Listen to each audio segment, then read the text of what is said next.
It's the 19th of September, 2015, and this is episode 248. This show is intended for informational and educational purposes only. Cryptocurrency is new, empowering, and exciting, but we're not experts, just obsessed companions walking the road towards a more peer-to-peer future.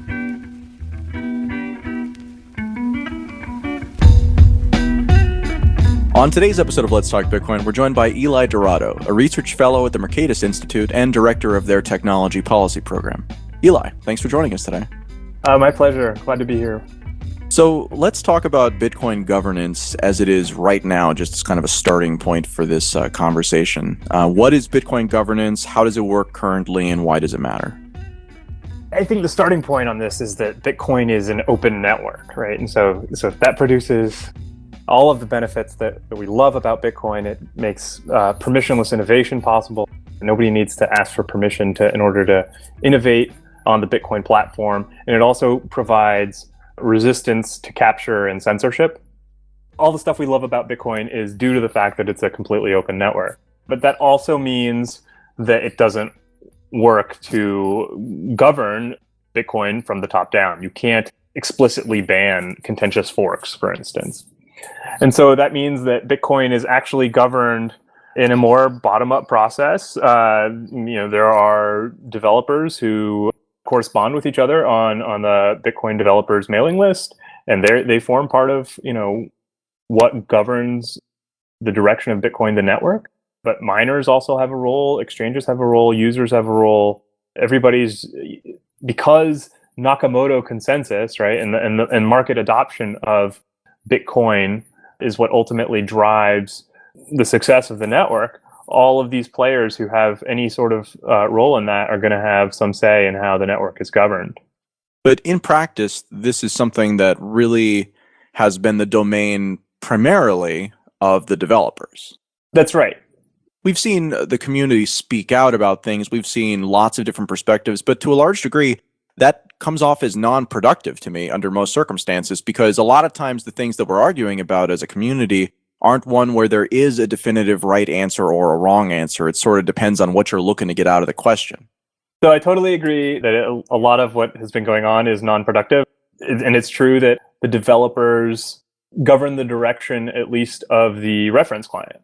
But again, because it's an open network, that enables the possibility of something like XT to come along and create a contentious fork, or threaten to create a contentious fork. Doesn't look like it's going to happen now. And so I still think that it's important to keep in the background the possibility that markets are playing a role here as well. Some have described the XT fork as a coup. And I want to get your thoughts on that, both from the perspective of, is that an accurate description of what's happening? And also just generally, how would you define what is happening with XT? Assume for a second that it happens. Assume for a second that, there's no question about that. We're a year down the road, it's happened. What does that mean? I don't think that the language of a coup is very helpful. I think it's polemic, right? It's divisive language, but there's a specific meaning to it. It means that there's a process, and this is a subversion of that process through illegitimate means, is how I would kind of define it. So what made the existing process legitimate, right? There's no constitutional moment where we all decided, okay, here's the process by which we make the Bitcoin network, right? The Bitcoin network is sort of an emergent thing. So I would say, call the Bitcoin XT attempt illegitimate by any means. I would say instead, perhaps it was ill-advised, or perhaps, it's a little rash, or perhaps it doesn't make the best trade-offs, or, but I think there are ways to sort of be negative about it without being so inflammatory. And I think that would be, more helpful for the community to start expressing, their disapproval in those terms. So I think if the XT fork happens, it's only going to happen if 75% of miners switch to an XT compatible client. And along with that, it's going to require the vast majority of exchanges and merchants to accept XT coins once that happens. And so I think that would be If it succeeded, which I do somewhat doubt at this point, that would just be the majority going in the direction that 25% or less of the community doesn't want to go in. Is it desirable that there's that contention? No. But I think that, words like legitimate or illegitimate aren't very helpful at this point. So less of a coup, more of a popular revolution, or nothing. Like there's kind of not a middle ground there. If there's 75% support for it, then it's going to happen. And it's not a coup because, well, it's a popular revolution. There's enough support behind it that it's not this small group of people acting in the shadows. It's this, group of people that became large because their ideas were the ones that won. Right. It can't be a small group of people that takes over, right? That's the whole point of Bitcoin, right? You have to have the majority of the network. These are hard things to talk about. And even when there is a right answer, like assuming that we have an issue where there's a totally right answer, but it's just technically complicated, the vast majority of the people who are supposed to have their opinions matter in this case aren't really educated enough to do it. And so a lot of this stuff just kind of gets handed off to different, I wouldn't call them personalities, but different archetypes that are able to articulate and seem to represent one position. And then it stops being about what the particular issue is because nobody understands that anyways. And it starts being about what do you think of that guy? I think that's totally right. Because you can't govern Bitcoin the way you can govern a fiat currency, right? There aren't people who can exert command and control sort of over it. That means that I think that the community is resorting to norms to discourage the sorts of contentious forks and other behaviors that they want to discourage. And that, norms sometimes means name calling, it means inflammatory language, it means having a side in the battle and sort of narrating to oneself the story of Bitcoin as, this is us versus them, or this is good versus evil. For better or worse, we're wired by evolution to enjoy us versus them stories, right? Good versus evil stories. It's like a kind of candy for your brain. Usually these stories, unfortunately, leave a lot of information out. Like maybe it's more complicated. My colleague Tyler Cowan says that every time you tell yourself a good versus evil story, you should imagine that you were pressing a button, temporarily lowering your IQ by 10 points or more. This is the kind of thing that hampers our ability to think rationally about important decisions. So given all of these things as just kind of realities of the situation that we find ourselves in, are there any examples out there of good governance situations in this type of an environment where you have this, incredibly broad and diverse group of people who all have needs from the system, many of whom are quite conservative? I mean, like, it seems like you almost want a type of constitution that can be an enabling doctrine, right? That says these are the things that are powers that can be given to these certain, entrusted bodies. But then everything else is not included in that. All of that stuff is off limits to this, super powerful entity, because otherwise it can do all kinds of things that are bad. And I mean, in practice, we've seen that maybe constitutions don't always work quite as well as we'd like them to. But with something like Bitcoin, again, you have the ability to do it like they've done mining, where it's not about people choosing to follow the rules. It's about you follow the rules or you don't participate in the system. It's kind of binary. So I think certainly embedding rules in the network, as long as everybody wants to go along with it, is great, and that'll work. What if they don't want to go along with it? And then you just fork the network again. So I don't think that there is any sort of constitutional system that will work in a completely open network. Certainly not any constitutional mechanism that's, not in code. If it's not in code, it certainly won't work.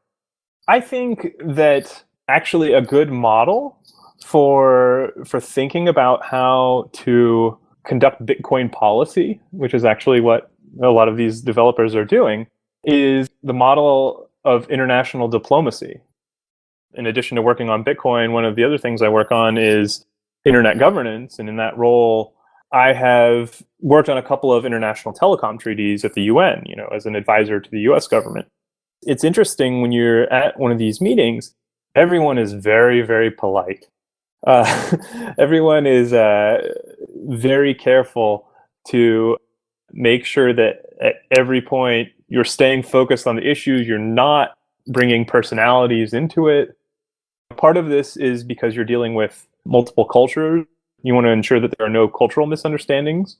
But part of it also is that you want to stay focused as possible on the substantive issue.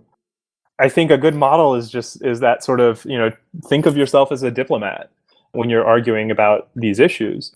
Maybe there are some issues where it is purely technical and not ideological or not policy related exactly. And then maybe we can still just have the very efficient, just purely technical conversation. But as soon as an issue starts getting contentious, maybe we should think about, let's elevate this. Let's, be scrupulously polite and keep things focused on just the ideas. So there's a lot of noise in the current debate because anybody can say anything, at one of these conferences you're talking about, or at one of, these efforts, you have a defined group of people who are all stakeholders and all appreciate the sensitivity of the matter. Whereas in the situation we're talking about, where, you're talking about Reddit, you're talking about all kinds of forums all over the internet, it's not really the case. People pick sides and then they want what they want. It's not about the compromise. Is that better or is that worse? I mean, like, in some of those circumstances, right, like treaties can have compromises in them that don't benefit everybody, right? That you give something in exchange for getting something back. So you don't really have that sort of trade-off in this type of an environment because the people who are making the decisions aren't necessarily representing the people who are going to be affected by the decisions. I think that compromise is possible. There are people, I'm sure, they think we must have 8 megabyte blocks, tomorrow, or else the world will fall apart. And there are other people who think if we raise it by even 1 kilobyte, like Bitcoin's going to have new attacks possible. Is it really true that we can't find some middle ground? I'm skeptical that it's really going to be that impossible to find some cautious middle ground that satisfies both sides. I think part of what inhibits getting to compromise is that human psychology. We have lots of people in the community who are very excited about Bitcoin, which is great. They have, understandably, perhaps wrapped up part of their identities in Bitcoin. Bitcoin is a part of them, and they have a particular conception of what the future of Bitcoin looks like. And when that conception gets threatened, their brains interpret that as a personal attack, and the result is a lot of emotion. So just taking a deep breath and taking a step back from that and working towards a compromise, I think, is a good idea.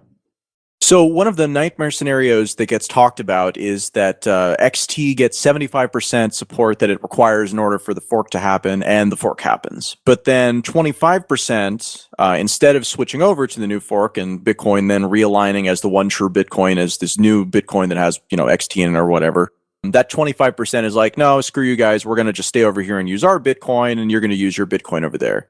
I want to hand wave aside the kind of technical hurdles that come if this was to happen, because there are some meaningful technical hurdles, and just kind of talk about the incentives and, whether that's a good thing or a bad thing. Because the thing that has been particularly interesting to me about there's an extreme position, and I don't mean that it's a wrong position. I just mean that it's kind of at one extreme of the spectrum that says that Bitcoin both should not have larger blocks and it should not have, trusted third-party layers. It should just basically stay just Bitcoin, right? Just pure, true Bitcoin. You're only using normal transactions on it, not even metadata, anything like that. The thing that emerges from that perspective, from what I can tell, is that you wind up with, instead of there being, one Bitcoin, you wind up with 100 Bitcoins. And a Bitcoin, one of these specific Bitcoins grows, Bitcoin music, whatever. It grows until it reaches the capacity of its blockchain. So, maybe 100,000 users per blockchain, something like that. And then it splits again. And now you've got, Bitcoin Wrap and Bitcoin Country and, all of these other kind of niche blockchains. And you get this kind of turtles all the way down effect. Do you see where I'm going with this? Just aside from the technical issues, I think that this is unlikely in terms of the economics and the game theory. I think there are very, very strong network effects for cryptocurrencies that are similar to each other, right? So I think you can have altcoins that have different characteristics, but I think if you're talking about something where it's literally the only difference is block size, perhaps, I think it's something like a winner-take-all market. You can have maybe a few people keep alive the old chain as a labor of love or something. I don't see it very likely, and we've seen this from the altcoin market. Unless you have a coin that has some new functionality, it's bringing along some new functionality. like Ethereum or something. There's not a big market for a Bitcoin clone right now. So I think it's pretty unlikely. My training is as an economist, and just looking at the economics literature on currency competition, some economists say it's kind of a puzzle about why even we have infinite number of equilibria in terms of fiat currencies, because fiat currencies are all very similar to each other. They're just pieces of paper. So why does it matter which kind of piece of paper you use? And some economists have been able to work this up into something that they think of as a puzzle. Without getting too far into that, with cryptocurrency, it's even more extreme. If you literally, have two chains and they do the same thing, one of them's going to win, I think, in the end. Why would you use the one that is less secure or that has, worse governance or fewer eyeballs? Well, I think that because those are, except for the eyeballs part, those are kind of relative metrics, right? If, let's just take the block size example as a simple one. If you're somebody who is building a business that fundamentally relies on 20 megabyte blocks being something that you're going to have in 2 years from now, then you have a lot of incentive to keep using that blockchain and to push that blockchain and again, like cryptocurrencies, one of the things that's different about them from fiat currencies is that they can be incredibly intercompatible with each other, especially when they're very, very similar to each other and when you have enabling layers like exchanges and things like that. And in the future, it's kind of been my contention that we're going to see what I call automatic interchange wallets, where you can send an invoice to somebody and they can pay you in whatever type of value they want to pay you in, and it converts to whatever type of value you wanted to be paying, because there's no reason why that can't be automated. So when you have that type of that lack of friction, the reasons not to do it, the economic incentives, I totally agree with you. Winner takes all, huge in currency, but to a large degree, we're going beyond currency when we talk about things that want some of these more advanced uses of blockchains. That's where I come back to, and I am going to throw this back at you again a little bit. In that situation where there's a good reason for both sides, right? The people who want the 1 megabyte blocks, they want to do settlement on the blockchain. And so they want a settlement blockchain that's as decentralized as far as nodes are concerned as possible. And you've got this other side over here, and they're both fundamentally Bitcoin, right? They both are fundamentally Bitcoin, not like an altcoin. And one of the relevant parts about that is that altcoins don't replicate holdings. That's true. So when you create an altcoin, there's nobody vested in. But when you would fork a Bitcoin, everybody who would now have their balance on both sides. I think that's one of the most fascinating things about chain forks, right? Is that, as you say, it's not like a territory seceding, right? It would be like a territory seceding and everybody gets citizenship in both governments. Exactly. And then from there on out, you get to pick which one you prefer, or you can continue to work with both, but that might be onerous. And again, it gets easier if your wallet supports it. If they both have value, you're going to want to keep both or exchange out of one and into the other entirely. I think it's theoretically possible that, they could coexist and trade at different prices relative to each other, right? So I think that you wouldn't be able to have a system where they both trade at exactly the same price in terms of, dollars or 1-to-1 or anything like that. Probably whichever one got stronger would appreciate and the one that got weaker would depreciate.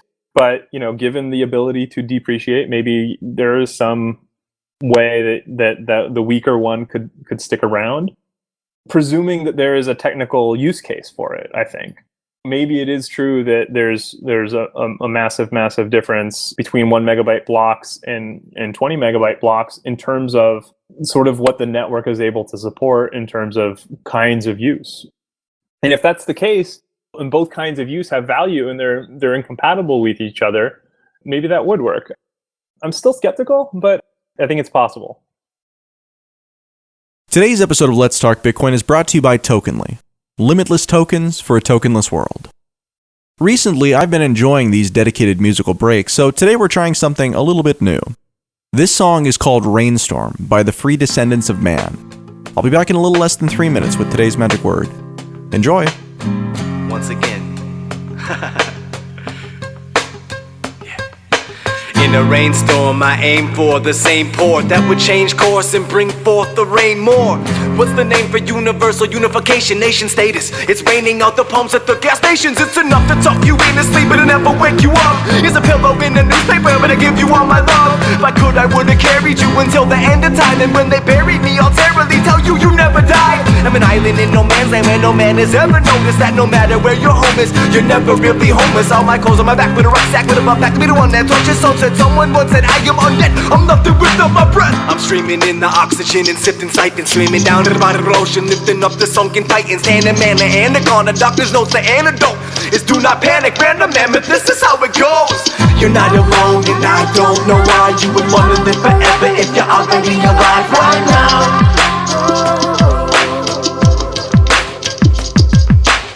You're not alone and I don't know why you would wanna live forever if you're already alive right now. You're never gonna end this song, it goes on, and then it goes like this again. I wish it did, this is how I'd like to live. In a child so alive, and I'm just a kid, with the wings lift up, stripped off the wristwatch. It's not the time, just wanna make it last. And it seems like never gonna have another chance. And that's that, so this is all that I brought into the rainstorm, wait for it. I'm streaming in the oxygen and sifting siphon, streaming down to the bottom of the ocean, lifting up the sunken titans. Anaman, the anaconda, doctor's notes, the antidote is do not panic, random mammoth, this is how it goes. You're not alone and I don't know why you would wanna live forever if you're already alive right now.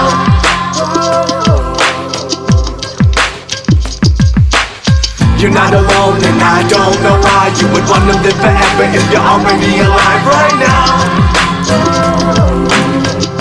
You're never gonna end this song, it goes on, and then it goes like this again. I wish it did, this is how I'd like to live. In a child so alive, and I'm just a kid, lifting up the wings, you're stripped off the wristwatch.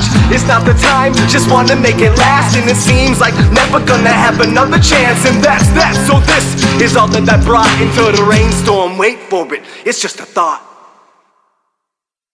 You can find a link to the Free Descendants of Man in the show notes for this episode 248, or by visiting thefreedescendantsofman.com. Today's magic word is why. That's WHY. Why? You've got until the 26th of September to visit letstalkbitcoin.com or the Let's Talk Bitcoin iOS app to enter it for your share of the listener rewards. Let's rejoin Eli now. So the Bitcoin project has changed a lot in terms of the people who are developing it over the last, 5 or 6 years. And if you look at the history of what I would call the governance model in terms of who is deciding what actually makes it into the official code base, for the first period of time, it was Satoshi, and he was effectively a benevolent dictator. He, had sole authority to do that. And when he left, he gave it to Gavin. And then Gavin went through a liberalization process where he brought in more people who could effectively all fill that role of benevolent dictator, because any one of them could add something and any one of them could also remove something. And so you'd have the ability now, for the first time, for there to be these kind of stalemate situations where the people who have the authority to do it can disagree, and thus nothing can happen. And so it's been interesting to watch this conversation, because one of the arguments that's being leveled against this attempt at a fork, just to be clear, I'm not in favor of either fork, but I think that it's an important ability for the system to have, because it means that any governance model doesn't have a monopoly on the ability to govern, and that anybody who does, this situation is an attempt to change the governance model effectively. And if that's something that should happen, then it's something that certainly should be able to happen. So I like that about it. But, it's not like XT is specifically something that we're supporting in Let's Talk Bitcoin or anything like that. So one of the things that's been leveled against this attempt at a fork is that it is attempting innovation in the governance model, and innovation in a negative capacity, right? It's changing the long-established way things are. And if you just look back not that far, it seems like that actually the model we have now, where you have multiple benevolent dictators instead of just the one, that's the innovation. I think that's fair. I agree with you that I don't support or not support XT. I think the ability to fork the network is important as well. So yeah, I would say that the actual decision making about the reference client has indeed changed, and I think now it's even more consensus based than it was when Gavin was in charge, from what I understand. The complaint that it's too much trying to change the governance model of the reference client, I don't put too much stock in that. I think it's perfectly fair to try to make Bitcoin work the way you want it to work, including by putting out your own code. This isn't a violent revolution. This is just a couple guys, my turn, and Gavin and Jason, putting out what they think Bitcoin should be like, and people can adopt it or not. I think it's pretty peaceful by coup or revolution standards. There are a number of things about the Bitcoin protocol that are kind of ongoing problems that people have attempted to solve in various ways. And I kind of just want to hit you with a couple of these questions. So the Bitcoin Foundation was originally created to act as an advocacy group for a bunch of different companies and also to channel their resources into the continued development of the protocol. And so for the first couple of years, I guess year and a half of the Bitcoin Foundation's existence, they funded development in the form of funding Gavin, and I think they had some bounties, and there might have been some other. I think there were some contests and things like that, but not too much. We've more recently seen private companies like BitPay and Coinbase hiring people who are doing core development work on the protocol, and it seems like that's kind of the way that these things are developing. That individual participants within the ecosystem are hiring, talent who then contribute, but that talent is then not only beholden to what they think is right for the project, but also potentially beholden to what is best for the company because they're employed by the company. The company is paying for their time on the protocol. And so it seems like there is some sort of implied responsibility to it. What do you think about the way that we're doing things as a way to create this decentralized, very neutral, very powerful platform? What do you think of it? And do you have any suggestions for how we can improve it? Or is there a way that you think it should be done differently? I still think of us as being in the very, very, very early stages of Bitcoin. And I think right now, the industry that, the nascent industry that is developing around Bitcoin, the interest of the industry is probably like 90-something% in line with, everybody else in the community. So I think at least for now, there is a strong interest in just doing whatever it takes to make Bitcoin succeed, which is, not a sure thing. I'm a big Bitcoin fan, but I'm not a believer in that. This is definitely, the party's definitely going to keep going. It's still an open question. In that sense, the industry is probably very aligned still. I guess I don't worry about it, but what I think could happen is down the road, let's say that this gets to be very, very mature. Let's say Bitcoin becomes worth trillions of dollars instead of billions. You could see something like the corporations that are forming now could be, as gigantic and dinosaur-like as, Goldman Sachs is today.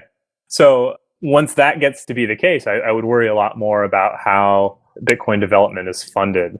For now, I kind of think it's great that we see so many companies stepping up to fund developers.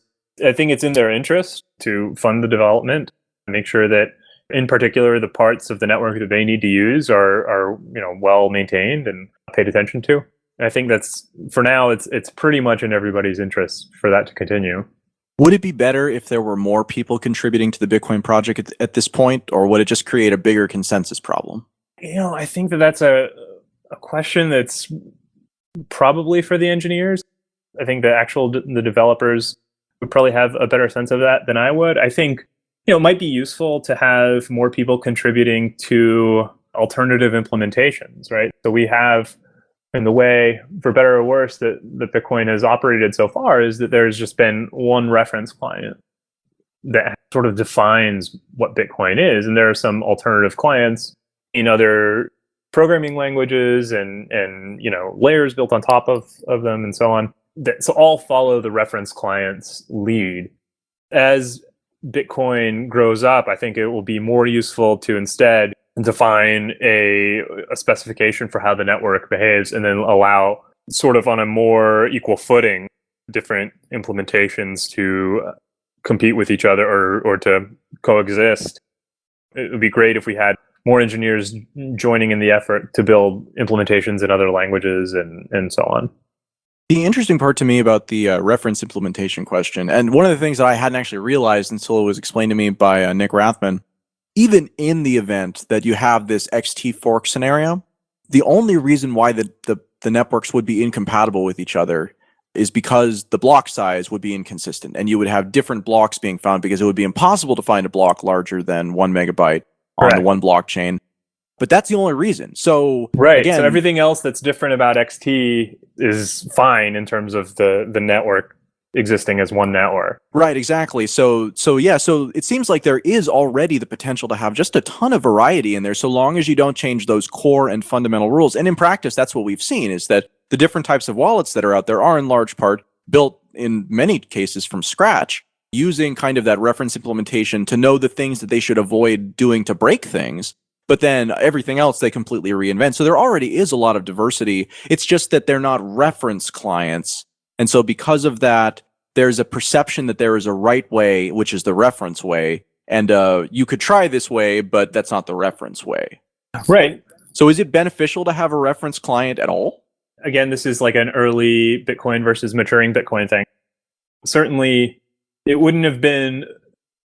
I'm grateful that Satoshi Nakamoto, in addition to publishing the paper about how this would work, wrote a client that, was usable, right? You could run it and try it out and really jump-started the project. And it could be that in the early days, which we're still in, maybe it's still beneficial to have a reference client that we just make changes to, relatively quickly. The idea of using, instead of a reference client, would be, use specifications. And because documentation tends to lag code, we can move more quickly when we have a reference client that, everybody agrees is sort of the reference client, than if we had started from a specification and then had to implement that in a dozen different ways.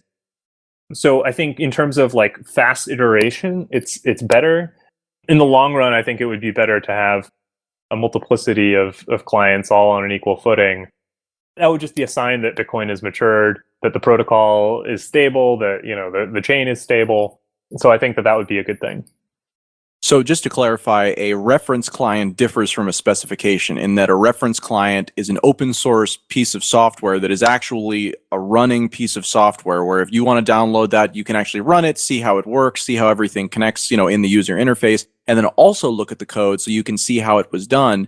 And that differs from a specification because the specification doesn't actually have the working piece of code, but it's more of like a map of here's why you would want to do these things, here's how these things are done, and then how you implement it won't be so derivative of the reference client because that's an actual working example as opposed to this, which is a more abstract but explanatory document. Right. I think of this in terms of, the early days of the internet, right? We have now specifications for, what TCP IP is. There's no reference client for TCP IP. There's just a IETF document called an RFC that defines how TCP IP works. And anybody can try to implement it on their platform and be totally interoperable. I think that in the long run, we'll probably move towards that kind of model for how the network's going to work. So another part of the network is mining. And mining is one of these things. I remember the first year we were doing Let's Talk Bitcoin, I guess first 6 months we were doing Let's Talk Bitcoin, the first thing that I was like, this is a problem, we have to talk about this extensively and deal with it, was mining centralization. And the problem that I saw, and that I think still remains the problem, is that the block reward, when every 10 minutes a block is found, that block reward, whatever it is, can only go to one address. And because it can only go to one address, it means that you have this situation where only one person can win and everybody else who is trying at that point loses, which then makes it so that if you aren't likely to win by operating, your own miner, your incentive is just like with a lottery to join a lottery pool where you might win less, you'll win less quantitatively, but you'll win way more often because you're pooling your odds with everybody else and making one more powerful thing. So this is something that I don't see a way out of. It seems like this is always going to get to be a worse and worse problem because the mining power is continuing to go up over time. It's not, quite as consistent as it was before, but we've reached a point where, again, there are always pools that if you took two of them and stuck them together, you'd have more than 50% of the power. Doesn't seem like a good situation, but I can't really think of a way out of it while we still have that fundamental constraint of only being able to pay one person, as opposed to what it seems like the ideal solution would be, which is that the reward is split up proportionally based on contribution as opposed to based on actual results, because then I have an incentive as an individual to run my computer, because even though I'm only making, a half of a penny worth of Bitcoin every time a block is found, well, I'm making a half a penny worth of Bitcoin every time a block is found, as opposed to what we have now, where maybe I make $5 every time, I participate in a pool, and the pool, wins 1 out of every 10, something like that. I've been trying to figure out these incentives, and you're an economist, so I'm not sure. I'm totally putting you on the spot here. This is not a prepared question. I'm curious if you see any efficiencies that could be gained here, or other ways that we could do this that would align things a little better towards more decentralized, solutions. That's a great question. Probably not a popular answer, but I think the level of centralization, we should focus, instead of just percentage of the total hashing power you have. It's like, I would think more in terms about equality of the division of the hash pool. So if you have, let's say, 5 truly independent pools that all have 20%, that's more decentralized than 2 pools that have 50% combined, and then everybody else is a solo miner, in the sense that you need to convince fewer people. That's a really hard question. I wonder if in the long run we're going to see financial institutions who adopt Bitcoin as a settlement mechanism wanting to run their own nodes, and while they're running their own nodes, might as well run their own mining operation. Eli, thank you very much for your time. If people want to find more of your perspective on the internet, where should they go? They should follow me on Twitter, probably. It's Eli Dourado on Twitter. ELIDOURADO. Eli, before we turn on the recorder, you were telling me about one of your side projects where you've been tracking Bitcoin price volatility for some time now. What's that about? So a while back, there were a lot of discussions about Bitcoin volatility. I guess it must be over a year ago now. I made a website called the Bitcoin Volatility Index. It's at btcvol.info. And basically, this is just a site that I use to track how much, how volatile the price of Bitcoin is in terms of US dollars. Recently, I added comparisons to other currencies, so how much does the euro vary against the dollar, and how much does gold, and how much does the Brazilian real and the Thai baht, etc., vary against the US dollar, so that we can sort of get a metric of how quickly or how slowly perhaps Bitcoin is succeeding. I think as a long-run trend, it's pretty clear that Bitcoin volatility is falling, which is, good news. That's what we want to see. Once we see robust options markets, futures markets, etc., that will take some of the volatility out of it even further. That's the metric that I use to think about the maturity of Bitcoin as a currency. Thanks for listening to this episode of Let's Talk Bitcoin. Content for today's show was provided by Eli and Adam. Music for this episode comes to us via Jared Rubens and the Free Descendants of Man. This episode was edited by Adam B. Levine. Any questions or comments? Email Adam at letstalkbitcoin.com. Have a good one.